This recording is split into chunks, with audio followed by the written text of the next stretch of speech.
ಹೆಂಗಸಿರೋದೇ ನಂಗೆ ಸೇವೆ ಮಾಡೋದಕ್ಕೆ ಅವ್ರ ಮೇಲೆ ದಬ್ಬಾಳಿಕೆ ಮಾಡೋದೇ ನಿಜವಾದ ಗಂಡಸ್ತಾನ ಅನ್ನೋದಾದ್ರೆ ನಾನು ಗಂಡಸೇನಪ್ಪ. ಹೆಣ್ಣಿಂದ ಪಡೆಯೋ ಸೇವೆಯಾಗಲಿ ಪ್ರೀತಿಯಾಗಲಿ ಮಮತೆ ಆಗಲಿ ಅದನ್ನು ವಾಪಸ್ ಬರೋಕ್ಕೆ ತಾಕತ್ತಿರೋ ನಿಜವಾದ ಗಂಡಸು. ಹಂಗೆ ನೋಡಿದ್ರೆ ನನ್ನ ಪ್ರಕಾರ ನಮ್ಮಮ್ಮ ಬದುಕಿರೋವರೆಗೂ ನಮ್ಮಲ್ಲಿ ಯಾರು ಗಂಡಸಿರಲಿಲ್ಲ.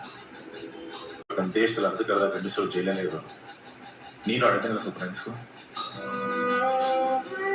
ಹೆಂಗಸಿರೋದೇ ನಂಗೆ ಸೇವೆ ಮಾಡೋದಕ್ಕೆ ಅವ್ರ ಮೇಲೆ ದಬ್ಬಾಳಿಕೆ ಮಾಡೋದೇ ನಿಜವಾದ ಗಂಡಸ್ತಾನ ಅನ್ನೋದಾದ್ರೆ ನಾನು ಗಂಡಸೇನಪ್ಪ. ಹೆಣ್ಣಿಂದ ಪಡೆಯೋ ಸೇವೆಯಾಗಲಿ ಪ್ರೀತಿಯಾಗಲಿ ಮಮತೆ ಆಗಲಿ ಅದನ್ನು ವಾಪಸ್ ಬರೋಕ್ಕೆ ತಾಕತ್ತಿರೋ ನಿಜವಾದ ಗಂಡಸು. ಹಂಗೆ ನೋಡಿದ್ರೆ ನನ್ನ ಪ್ರಕಾರ ನಮ್ಮಮ್ಮ ಬದುಕಿರೋವರೆಗೂ ನಮ್ಮಲ್ಲಿ ಯಾರು ಗಂಡಸಿರಲಿಲ್ಲ. ಯಾಕಂದ್ರೆ ನೀನು ಯಾವುದನ್ನು ವಾಪಸ್ ಕೊಡಲಿಲ್ಲ, ನೀನು ನಾನು ವಾಪಸ್ ಕೊಡಲಿಲ್ಲ.